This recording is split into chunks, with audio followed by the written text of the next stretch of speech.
रात की घंटियों का समय था जब अकेला एक व्यक्ति अपने घर के लिए घर वापसी कर रहा था।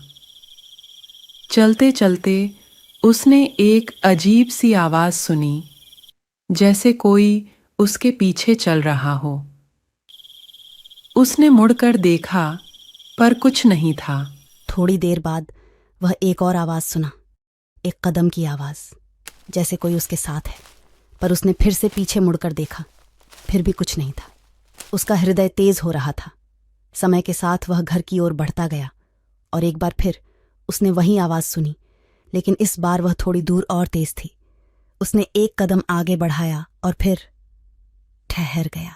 अचानक उसको पीछे से एक हाथ ने थाम लिया। उसने पीछे मुड़कर देखा, लेकिन वहां कोई नहीं था। उसने आवाज सुनी, तू अब मेरा है। धीरे धीरे उसका दिल बेताब होने लगा। वह घर की ओर बढ़ता गया। हर कदम पर वह आवाज ज्यादा से ज्यादा आसपास आ रही थी। डर के मारे उसकी धड़कनें बढ़ती जा रही थीं, लेकिन वह नहीं थमा। अचानक वह एक कमरे के दरवाजे के सामने खड़ा हुआ, जिसमें आवाज बढ़ती जा रही थी। उसने धीरे धीरे दरवाजा खोला और अंदर देखा।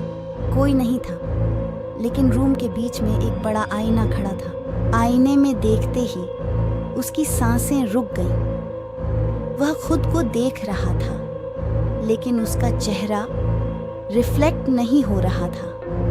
उसने हड्डियों को महसूस किया।